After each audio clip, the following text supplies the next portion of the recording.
প্রিয় পাঠকেরা, তোমরা দেখছো স্বপ্ন পূরণ এডুকেশন চ্যানেল। আমরা প্রতিদিনের মতন আজকেও নিয়ে চলে এসেছি 20টি গুরুত্বপূর্ণ এমসিকিউ এর প্রশ্ন ও উত্তর নিয়ে বাংলায়।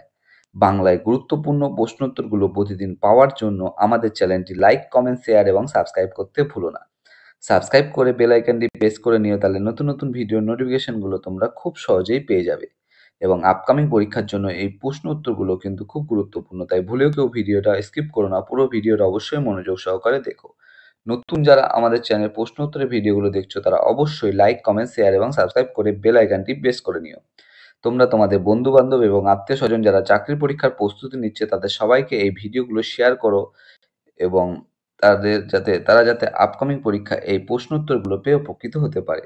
আমাদের ডেসক্রিপশন বক্সে হোয়াটসঅ্যাপ গ্রুপ, টেলিগ্রাম গ্রুপের লিঙ্ক দেওয়া আছে, চাইলে তোমরা সেখানে গিয়ে জয়েন করে নিতে পারো। তোমরা কমেন্ট বক্সে কমেন্ট করে জানাতে পারো তোমাদের কোন বিষয়ের উপর ভিডিওর প্রয়োজন আছে, আমরা সেই বিষয়ের উপর ভিডিও নিয়ে আসার চেষ্টা করব।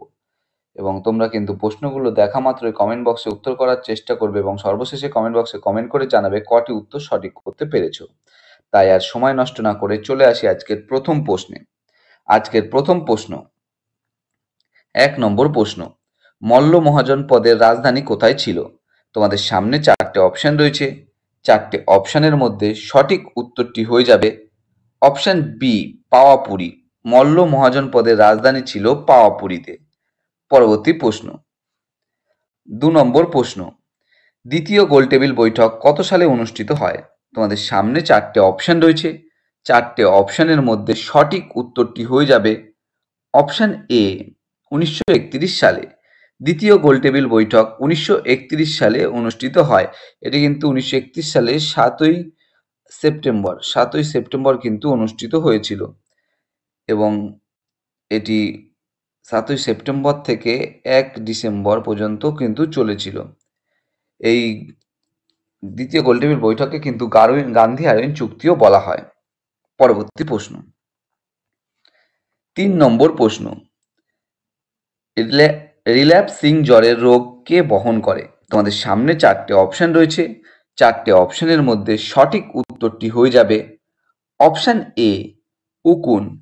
রিল্যাপসিং জ্বরের রোগ বহন করে উকুন। স্পিরোচেটিস নামক ব্যাকটেরিয়ার কারণে ঘটে। এই রিল্যাপসিং জ্বরটা কিন্তু স্পিরোচেটিস নামক ব্যাকটেরিয়ার কারণে ঘটে, যেটা বহন করে কিন্তু উকুন। পরবর্তী প্রশ্ন, 4 নম্বর প্রশ্ন, ভারতের কোন রাজ্যে সবচেয়ে বেশি কয়লা মজুদ আছে? তোমাদের সামনে 4টে অপশন রয়েছে। 4টে অপশনের মধ্যে সঠিক উত্তরটি হয়ে যাবে অপশন বি, ঝাড়খণ্ড। ভারতের ঝাড়খণ্ড রাজ্যে সবচেয়ে বেশি কয়লা মজুদ আছে। এখানে কিন্তু 25 থেকে 26% কিন্তু কয়লা মজুদ আছে। পরবর্তী প্রশ্ন, 5 নম্বর প্রশ্ন, কাকে ভারতের নেপোলিয়ান আখ্যা দেওয়া হয়েছে? তোমাদের সামনে 4টে অপশন রয়েছে। 4টে অপশনের মধ্যে সঠিক উত্তরটি হয়ে যাবে অপশন ডি, সমুদ্রগুপ্তকে। সমুদ্রগুপ্তকে ভারতের নেপোলিয়ান আখ্যা দেওয়া হয়েছে, এবং এটি কিন্তু ঐতিহাসিক ভিএস স্মিথ তাকে আখ্যা দিয়েছে। পরবর্তী প্রশ্ন, 6 নম্বর প্রশ্ন, ভারতের বৃহত্তম জাতীয় উদ্যান কোনটি? তোমাদের সামনে 4টে অপশন রয়েছে। 4টে অপশনের মধ্যে সঠিক উত্তরটি হয়ে যাবে অপশন সি, হেমিস। ভারতের বৃহত্তম জাতীয় উদ্যান হেমিস। এটা কিন্তু লাদাখে অবস্থিত। লাদাখে কিন্তু এই হেমিস জাতীয় উদ্যানটা কিন্তু অবস্থিত। এটাই কিন্তু ভারতের বৃহত্তম জাতীয় উদ্যান। পরবর্তী প্রশ্ন, 7 নম্বর প্রশ্ন, মানুষের হাতের বাহু কোন শ্রেণীর লিভার? তোমাদের সামনে 4টে অপশন রয়েছে। 4টে অপশনের মধ্যে সঠিক উত্তরটি হয়ে যাবে অপশন সি, তৃতীয় শ্রেণীর। মানুষের হাতের বাহু তৃতীয় শ্রেণীর লিভার। পরবর্তী প্রশ্ন, 8 নম্বর প্রশ্ন, নিম্নের কোন রোগটির জন্য ছত্রাক দায়ী? তোমাদের সামনে 4টে অপশন রয়েছে। 4টে অপশনের মধ্যে সঠিক উত্তরটি হয়ে যাবে অপশন সি, ডার্মাটাইটিস। ডার্মাটাইটিস রোগটির জন্য ছত্রাক দায়ী। এই ডার্মাটাইটিস রোগটি কিন্তু ছত্রাকের জন্য হয়, এবং পোলিও কিন্তু ভাইরাস দ্বারা হয়, ম্যালেরিয়া পরজীবী দ্বারা হয়, এবং কলেরা কিন্তু ব্যাকটেরিয়া জনিত রোগ। একমাত্র ডার্মাটাইটিস এখানে কিন্তু ছত্রাকের জন্য ঘটে। পরবর্তী প্রশ্ন, 9 নম্বর প্রশ্ন, নিম্নের কোন যুদ্ধ ভারতে ব্রিটিশদের আধিপত্য স্থাপনে সক্ষম করে তুলেছিল? তোমাদের সামনে চারটে অপশন রয়েছে, চারটে অপশনের মধ্যে সঠিক উত্তরটি হয়ে যাবে অপশন বি, পলাশির যুদ্ধ। নিম্নের পলাশির যুদ্ধ ভারতে ব্রিটিশদের আধিপত্য স্থাপনে সক্ষম করে তুলেছিল। এই পলাশির যুদ্ধ কিন্তু 1757 সালের 23শে জুন কিন্তু হয়েছিল। 23শে জুন কিন্তু হয়েছিল। পরবর্তী প্রশ্ন, 10 নম্বর প্রশ্ন, অমৃতা ঘাত নামে কে পরিচিত? তোমাদের সামনে চারটে অপশন রয়েছে, চারটে অপশনের মধ্যে সঠিক উত্তরটি হয়ে যাবে অপশন বি, বিন্দুসার। অমৃতা ঘাত নামে বিন্দুসার পরিচিত। পরবর্তী প্রশ্ন, 11 নম্বর প্রশ্ন, এশিয়ার ডিমের ঝুড়ি বলা হয় ভারতের কোন রাজ্যকে? তোমাদের সামনে চারটে অপশন রয়েছে, চারটে অপশনের মধ্যে সঠিক উত্তরটি হয়ে যাবে অপশন বি, অন্ধ্রপ্রদেশ। এশিয়ার ডিমের ঝুড়ি বলা হয় ভারতের অন্ধ্রপ্রদেশ রাজ্যকে। পরবর্তী প্রশ্ন, 11 নম্বর প্রশ্ন হয়ে গেল। 12 নম্বর প্রশ্ন, ব্রোঞ্জে কি কি থাকে? তোমাদের সামনে চারটে অপশন রয়েছে, চারটে অপশনের মধ্যে সঠিক উত্তরটি হয়ে যাবে অপশন ডি, তামা ও টিন। ব্রোঞ্জে কিন্তু তামা ও টিন থাকে। এখানে সঠিক উত্তরটি হয়ে যাবে অপশন ডি। অপশন ডি হয়ে যাবে কিন্তু সঠিক উত্তর। ব্রোঞ্জে তামা ও টিন থাকে। পরবর্তী প্রশ্ন, 13 নম্বর প্রশ্ন, কোন বিজ্ঞানী স্মল পক্স বা গুটি বসন্তের টিকা আবিষ্কার করেন? তোমাদের সামনে চারটে অপশন রয়েছে, চারটে অপশনের মধ্যে সঠিক উত্তরটি হয়ে যাবে option A, Edward Jenner. Edward Jenner বিজ্ঞানী স্মল পক্স বা গুটি বসন্তের টিকা আবিষ্কার করেন। এটি কিন্তু 1796 সালে এই গুটি বসন্ত বা স্মল পক্সের টিকা কিন্তু আবিষ্কার করেছিলেন এডওয়ার্ড জেনার। পরবর্তী প্রশ্ন, 14 নম্বর প্রশ্ন, তিলাইয়া বাঁধটি কোন নদীর ওপর গড়ে উঠেছে?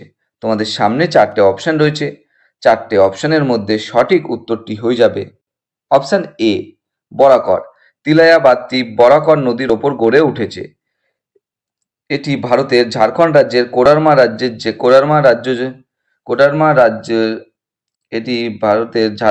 কোডারমা জেলার বরাকর নদীর ওপর কিন্তু গড়ে উঠেছে এই তিলাইয়া বাঁধটি। পরবর্তী প্রশ্ন,